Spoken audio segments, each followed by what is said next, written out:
Community Hotline is made possible with generous support by Gresham Ford, the dealer with a heart. The Contribute to the Community program provides the opportunity for the Gresham Ford team to make a positive impact, serving their customers and helping people across the community. And by the Mount Hood Cable Regulatory Commission. The Mount Hood Cable Regulatory Commission advocates on behalf of the public interest on communications policy issues at the local, state, and federal levels.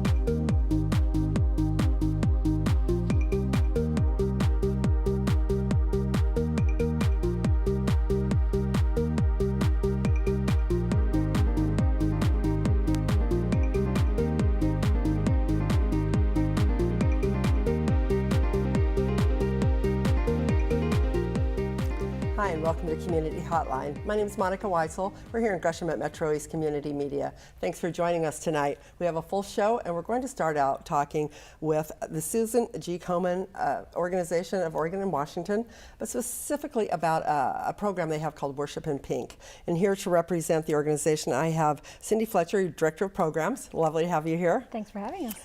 I'm very happy to have you. And Janet Long, you are a Worship in Pink ambassador. Yes. Volunteer position. And it's lovely to have you here too. Thank you. So tell me a little bit, maybe Cindy, I'll start with you. Maybe you could tell me a little bit about Susan G. Komen. Most people know about that organization, but just give us a little overview of what you do. So Susan G. Komen is a breast cancer education and advocacy organization. We also have and we work locally in Oregon and Southwest Washington, our affiliate does, and we work on education and outreach, early detection, survivor and forever fighter support, and advocacy for patients, for patient rights essentially. And then the national organization, which is based in Dallas, they work on research and some nationwide programming around health disparities. Okay, well that's good to know. I wasn't really aware of the differences between what the local and the national did. Yeah. Now, Janet, as an ambassador for Worship in Pink, this is a program of Susan G. Komen. What is this particular program all about? Worship in Pink is a faith-based program where all of the individual churches, or not all of them, but some of the individual churches hold events where we give information to women.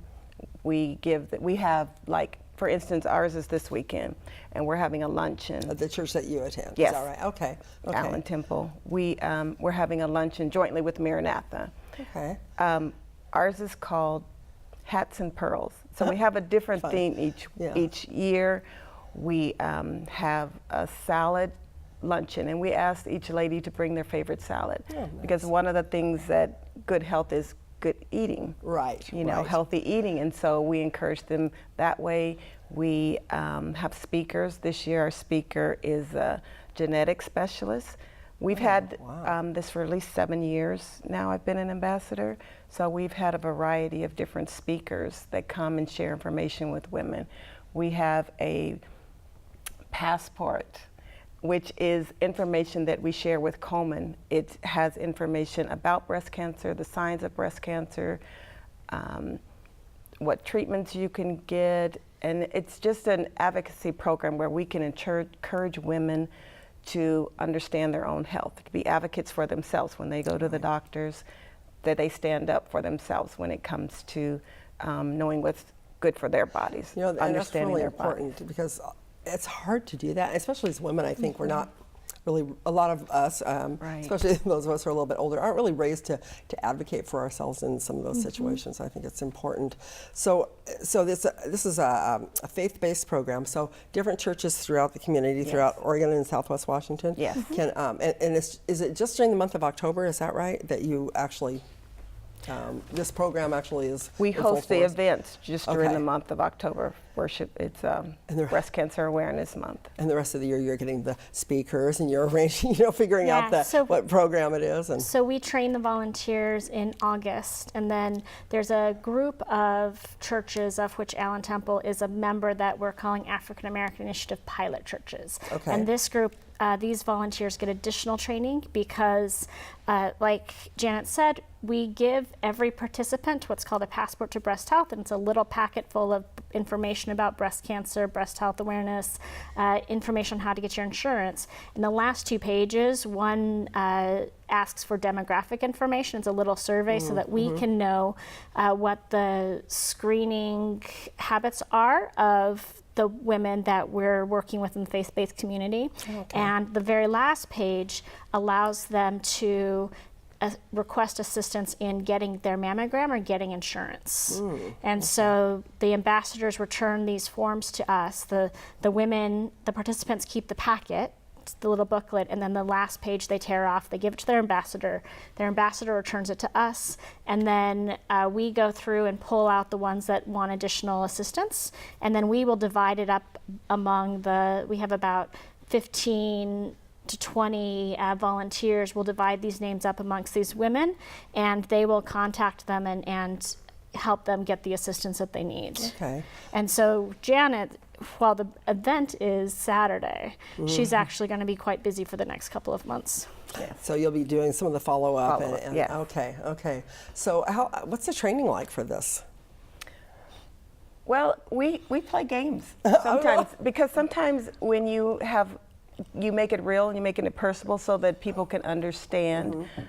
We have tests because part of what we do at the events is go through the booklet with each one of them. This year we're going to do the test that we did at our training, have them review the booklet at the table with the other ladies, and then they fill out a questionnaire To see how much they retained. Are they, yes. Yeah, and some of the information some of the women will already know. Yes. Are you ever surprised by people that still don't get mammograms that should be getting mammograms? Yeah. A lot of times doctors will tell women over the age of 60 or 70 that they don't need a mammogram anymore. Really? Which is shocking because the 2 biggest risk factors for breast cancer are being a woman and getting older. Well, I am both, and I just had mine on Monday, so I just want you to know that. Yes. Personal information there, but really it's very important, and I have there is a history in my family too, so that's also one of the other things you need to really watch out for. So tell me about the things that we should know. What are some of the risk factors for breast cancer, and then maybe you can tell me what some of the things are that we can do that help prevent, stave that off. So some of the risk factors are basically not living a healthy lifestyle. So if you are not exercising, if you're drinking a lot of alcohol, if you are overweight, if you have so these are some of the things that you can manage yourself. Some of the things that you can't manage yourself are your family history, your personal history, your age, your gender, your age, your gender, and whether or not you have a genetic mutation. Okay. What about people that have taken birth control or hormone replacement therapy? Do those people, are they at a higher risk? I know it's kind of gone back and forth in the news, and it's like, do you take hormone therapy? No, don't take it. I'm not exactly sure what the current science says, so I don't want to say yes or no. Okay, yeah, it's fair enough. But increased hormones and increased hormone levels helped feed the cancer, right? And so, so it may not cause sense, it, but I don't know. But it may be something correlative. And it's probably one of those things you need to make sure that any doctor you see knows. Absolutely. What you've been doing I mean, and that is any type of medical decision that you're making should be made in conjunction with a medical provider, with your doctor. Anytime something is a little bit off with your body, you should be talking to your doctor about it. Okay. So obviously, maintaining a healthy weight, exercising, breastfeeding. Isn't breastfeeding something that's supposed to be like good for you as far as keeping you from getting breast cancer? That is actually, they do say that, or studies have shown that women who breastfeed tend to have a lower risk of breast cancer later in life. It's a little bit of a double-edged sword, though, because cancer hormones feed cancer, some cancers, and sometimes women will find their cancer while they are breastfeeding. And so that is when you're the most hormonal, right? When you're pregnant, when you're breastfeeding. Oh, you're very hormonal. Yes, you are. Wow. And yeah, so that's a tough one. So it does help you later in life, but it also it's more helpful than it is not, I should say. Okay. If women are able to. And for the child too. And for the child, too. So yeah. So tell me a little bit about your event. So it's pearls. What was it? Hats and pearls. Hats and pearls. So are you going to wear hats and pearls? I am. I bet you are, because you're wearing the pink now. So I figure pink. you're all about the the all themes. Yes, all the month of October, and I encourage people to do it. So we try to make it fun, something that the women would love to I would come. have worn pink today. That would have been good. Yeah. So we'll wear pink, and we'll wear hats, and we'll wear pearls. We have raffles. We try to get them excited about what they're doing, because even my daughter is just 25, and I told her it's time for her to start examining her breasts. You won't get a mammogram at 25. Right. But for her to know her breast, if she notices something that's different, because it doesn't mean you can't get cancer because you're not 40. I lost a friend at 29 to breast cancer, and the last time I saw her, we walked in the in the race for the cure, and it was you just don't expect that, but it happens. Yeah. It definitely happens, and women who are diagnosed younger tend to be diagnosed with the more aggressive form of breast cancer. Again, they're more hormonal than postmenopausal women, right? And so it tends to be a more aggressive form. African American women especially tend to be diagnosed younger than white women, and with a more aggressive form of breast cancer. And so this program is especially important in our African American faith-based community. Right. And I do remember hearing that before, that was, especially why you want to be involved in this program is because it's a good avenue to reach people that maybe don't know that. Yes, and one of the things a couple of Sundays ago, one of the ladies in our church, she shared a testimony that she went in for her mammogram, and she said, because that this is October and Janet's going to be reminding you all that you need to get your mammograms. I love it. Oh, that's great. You brought some pictures, I believe, and I think we should just take a look at those, and so let's see if we can pull those up and see what you got. So what are we looking at here? So this is Janet, an event at Janet's church with Maranatha and Allen Temple CME. Yeah. So this is what many of our events look like. Last year's. No hats, but maybe some pearls there. We didn't do hats last year. Yeah. I bet you there will be a lot of women wearing hats, though. Yes. Yeah. And this is St. James Catholic Church in Malala. And they do a pink salmon and bunko night at the end of the month. Wow. And it is so much fun. And the money that they raise by the ticket sales for the salmon dinner is donated to Komen, which is a cherry on top of the education and outreach. It's fantastic. I bet. And then I love it. This That's is St. Paul Missionary Baptist Church, and they often have make hats on Friday, and on the Saturday they wear them at their luncheon event where they have a speaker. Oh, how fun. And I see some men in the picture, and we should also mention that men can get breast cancer. Men can too. absolutely get breast cancer. I mean, it's less common. Right. But I knew a man that had it, and it was years ago, and it was like, oh my gosh, nobody had really even thought about that. I was at an event this past weekend, and I met a gentleman who was a breast cancer survivor. Wow. Can we pull that last picture up real quick? We're almost out of time, but I want to take a look at that. That was a big group of women, or big group of people that you had there. This picture was all of most of our ambassadors at our training summit in August. So this is this year's group of volunteers. These women are fantastic. They are the lifeblood of this program. You always need volunteers. So do you need more volunteers throughout the year for other programs? And we always love to have volunteers okay. at Komen. Okay. Yes. And this, real quick, tell us about this proclamation. So this is October is Breast Cancer Awareness Month, and this Friday, October 13th, is Metastatic Breast Cancer Awareness Day.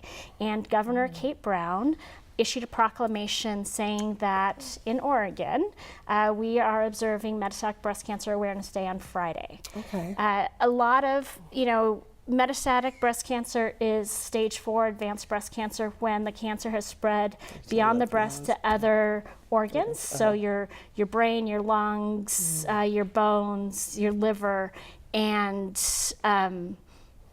it's because it's not pretty and it's not pink, a lot of times it's difficult to talk about.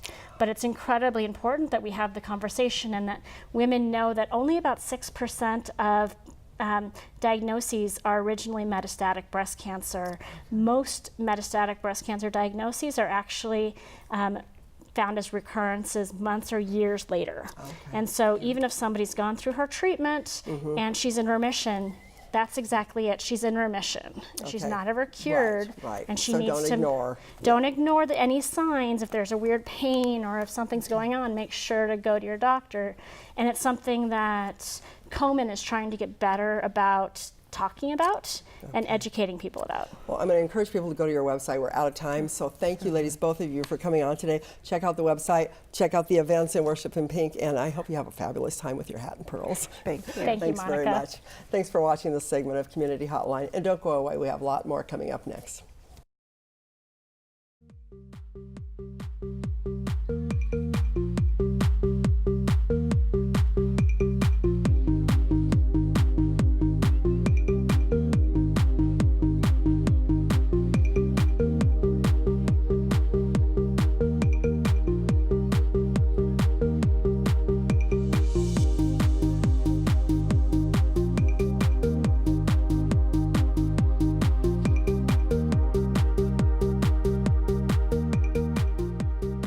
Community Hotline is made possible with generous support by Gresham Ford, the dealer with a heart. The Contribute to the Community program provides the opportunity for the Gresham Ford team to make a positive impact, serving their customers and helping people across the community. And by the Mount Hood Cable Regulatory Commission. The Mount Hood Cable Regulatory Commission advocates on behalf of the public interest on communications policy issues at the local, state, and federal levels.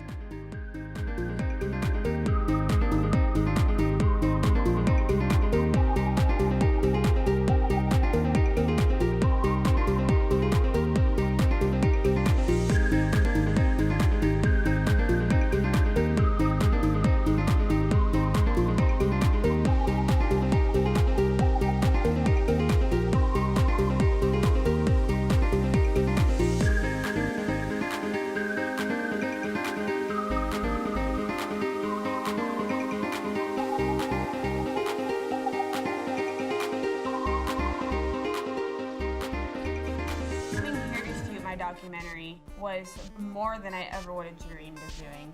This is a community media station. It was phenomenal. Ready, camera, 1. What is it about this place that makes so many different people come together? Ready, camera, 2. Very professional, experienced people. You can use these industry standard pieces of equipment. Ready, camera, 3. Take 3.